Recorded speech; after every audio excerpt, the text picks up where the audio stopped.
So we have breaking news from Sudan, where the army has retaken control of the presidential palace in Khartoum. The paramilitary Rapid Support Forces had seized it early in the conflict. This is being seen as a significant development. Earlier this week, soldiers surrounded the palace. Heavy fighting has been taking place in central Khartoum since Wednesday. The Sudanese army has been steadily retaking neighborhoods in the capital in recent months. The fighting between the Sudanese army and the paramilitary Rapid Support Forces, or RSF, began in April 2023. The RSF still holds large areas of Sudan with its stronghold in West Darfur, but the state capital and largest city, Al Fashir, is now under army control. The army also holds areas in White Nile and Jadar states, as well as most of Jazeera state. The two sides are still fighting in the capital, Khartoum, where the army has made gains in recent months. Al Jazeera's Hiba Morgan is live for us in Khartoum. So the RSF capturing the presidential palace early in this conflict, as we said, almost 2 years ago. How did the army take it back, Hiba? Well, the Sudanese army has been gradually laying siege to the RSF forces in the capital, Khartoum, especially in the central part of the city. Now, we have seen in the past few days the army intensify attacks using drones, artillery, and even airstrikes to target positions of the Rapid Support Forces around the presidential palace. And now, since Wednesday, the army has been intensifying those attacks. We have seen videos on social media circulating showing fighters from the RSF trying to withdraw from the presidential palace, and the Sudanese army targeting them, especially after taking control of a major bridge that connects the northern part of the capital to the central part of the capital, Khartoum. The army also cut off any supply or reinforcement that could be delivered to the RSF around the presidential palace and the central part of the capital, Khartoum. So the army has been working steadily to gain ground from the RSF in the northern part of the capital to make their way towards the presidential palace, but also they have been cutting supplies and reinforcements for the RSF, waiting for the moment that they would take the presidential palace. And in the early hours of Friday morning, that's exactly what happened. After nearly 2 years of RSF control, the army retook control of the presidential palace. But Hiba, the military does not yet fully control the capital, right? No, it doesn't actually. The RSF still has a strong presence in the southern parts of the capital, Khartoum. The army was able to gain full control of the northern parts of the capital in the city known as Bahri, as well as the Eastman locality. Here in the city of Omdurman in the capital, the army has about 80 or 90%. There are still areas in the western parts of Omdurman, the southern parts of Omdurman, that remain RSF strongholds here in Omdurman. But in the southern part of the capital, the army does not have a full control. Now, the fact that the army was able to, in the past few days, link its armored corps in the southern part of the capital to the general command may be able to give it access to the southern part of the capital, Khartoum. But for the time being, the army does have the upper hand here in Khartoum, especially when you compare it to the first days of the conflict, when the RSF was spread over most of the capital, with the army only trapped inside their bases, with the RSF laying siege. But now, all the army bases in the capital are not under siege by the RSF anymore, and they have freedom of movement to be able to launch attacks and offensives against the RSF in the capital. Hiba, what about the rest of the country? The rest of the country has seen fighting as well, especially around Al Fashir in the Darfur region. Now, the RSF had control of Jazeera state, they had control of most of Sinnar state in southeastern Sudan. The army started their major offensives here in the capital last September, but it was only in these areas that they were able to make initial gains in the state of Sinnar and in the state of Jazeera.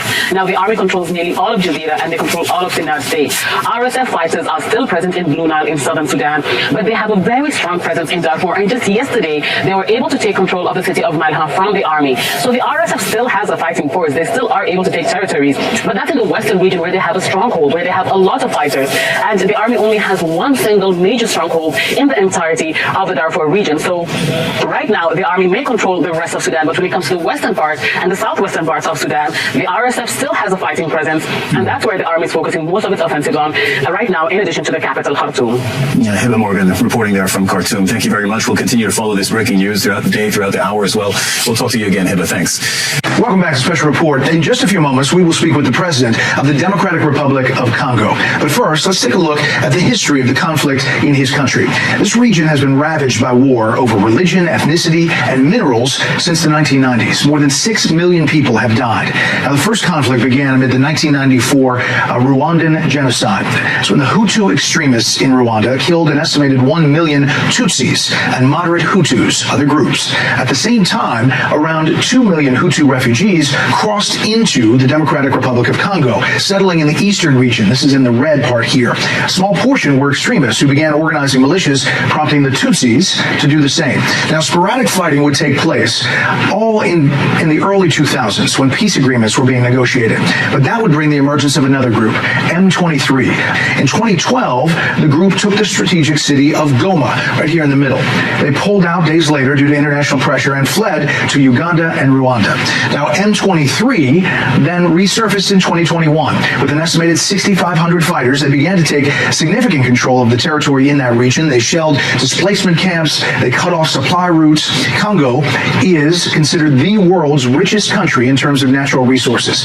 Untapped deposits are worth, get this, an estimated $24 trillion with a T. The country also produces 68% of the world's cobalt. It's the fourth largest producer of diamonds in the world.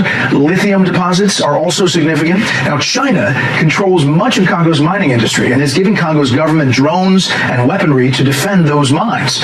Other countries also have an interest in the region. Burundi, a majority Hutu country, sees Rwanda as a threat, and it supports the Congolese troops. Uganda is defending against Islamic State-linked militants along its borders. They've targeted religious groups in the Congo as well. Also, South Africa recently announcing a phased withdrawal of thousands of troops from eastern Congo after several peacekeepers were killed by rebels.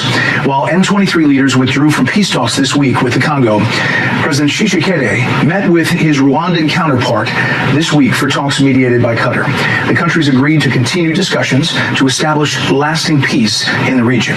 It comes as the U.S. considers a minerals deal with the government in exchange for security assistance. I can tell you that we stand in firm support of the Congolese people and of the sovereignty and territorial integrity of the DRC. We remain diplomatically engaged. We are joined tonight by Felix Tshisekedi, President of the Democratic Republic of the Congo. Mr. President, thank you for being here. I want to start with this. The Trump administration is interested in securing exclusive mineral deals with countries rich in rare earth minerals. We saw that obviously recently with Ukraine. Can you talk about the discussions for a deal with your country? Thank you very much. Good evening to you. We are looking for partnerships, and we have established partnerships with many other countries, and we think the United States of America, given its role and influence around the world, is an important partner to have. And we are very happy to see that with the Trump administration, things are moving a lot faster on both sides. Untapped deposits are worth an estimated $24 trillion. What would you need to happen to move forward with that relationship? We want to extract these minerals, but also process them, as this would create a lot of jobs. And we want a partnership that will provide lasting peace and stability for our countries, which we need. It's a dangerous place, the Congo. How would a U.S. company guarantee safety on the ground?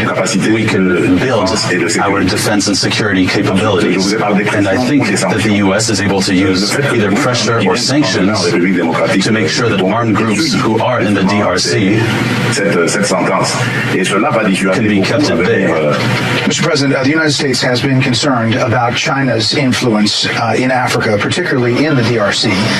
How would you manage this relationship with Beijing while maintaining ties with the U.S. that you obviously want to expand? Nature abhors a vacuum, as the saying goes. It's not that China is waxing in Africa. It's more that America is waning in Africa, and we would be very happy to have our American friends here who used to be more present than China in the 70s and 80s. How do you think a minerals deal, if it comes to fruition, would benefit Americans?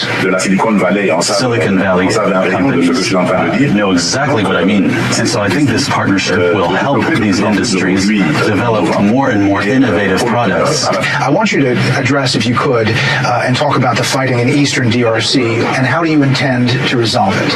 The DRC has a neighboring country called Rwanda, which about 30 years ago experienced a genocide. The international community at the time asked us to open our borders to receive droves of refugees who were fleeing the fighting and the massacres. And since then, unfortunately, this